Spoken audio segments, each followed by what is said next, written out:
आमिष बारी दिन सकाळु सकाळु मन को गोटे कथा आसे सेटा होची आजी माछ हबो ना मांस हबो ना अंडा हबो।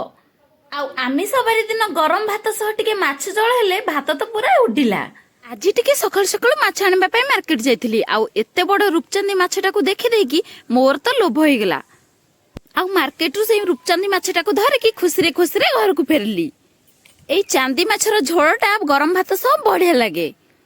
आउ ए रूपचंदी माछर झोलटा को बनैबा पई बहुत कम मसला आवश्यक हबो। आउ एटा को बनैबा पई बहुत कम टाइम लागिवो। प्रथमे माछटा को 2-3 थर पानी देकी ताको बढ़िया भाबे परिष्कार करके धोई नबा। एबे माछटा को गोटे बाउल ले रखिकी सेथिरे लूण हल्दी गुंड आउ चिली पाउडर देकी ताको बढ़िया भाबे पूरा गोळी दबा। आउ माछटा को गोळी सरला परे ताको संग संग भाजीबानी ताको किछि टाइम पई छाडी दबा। माछटा को गोळी के रख सरला परे एठी हमें माछ पई मसलाटा करनबा। आमे एठी अदा और रसुण को ग्राइंडिंग करनबा आउ शेषर सेथिरे 2-3 टा गोलमरिच देकी ताको भी ग्राइंडिंग करनबा। एबे पैन ने सोरिष तेल को दे दबा। सोरिष तेल पूरा गरम है कि सेथरु धुआं बाहरले आमे कोन करबा ना माछ गुडा को गोटे पर गोटे पीस दे दबा। माछ को सब दे सरला परे तापर गोटे साइड हे गेले आमे ताको आर साइड की पलटे दबा आउ ताको बढ़िया भाबे कड़ा करके पूरा भाजी नबा। एई चांदी माछटा काहाको काहाको पसंद आपण माने कमेंट करके कहिबे। मते तो एई माछटा बहुत बढ़िया लागे। आउ आपण को आडे एई माछटा को कोन कहंती रूपचंदी माछ कहंती ना खाली चांदी माछ कहंती सेटा भी कमेंट करके कहिबे।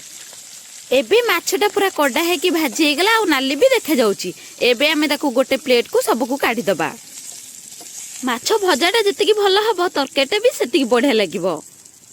एबे माछटा बढ़िया भाबे भाजी हे गेला आमे ताको प्लेट को बाहर करके गोटे पर गोटे पीस रखी दबा। आउ माछ भाजी सरला परे से जो बळका तेल थिबो सेथिरे आमे पियाज को सरसर करी काटी रखितबा सेथिरे दे दबा।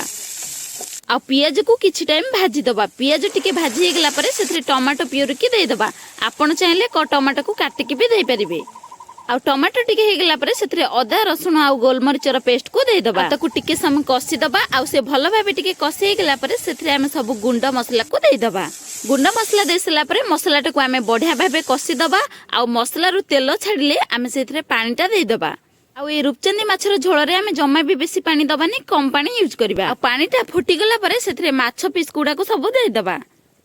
आउ माछ गुडा को दे सला परे आमे बेसी टाइम जम्मा भी फुटेबानी नहले माछ गुडी को पूरा नरम हे जिवो।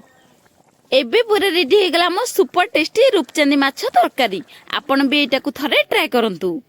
वीडियो भलो लागले लाइक शेयर और सब्सक्राइब टे करबा पई जम्मा भी भूलिबेनी। जय जगन्नाथ।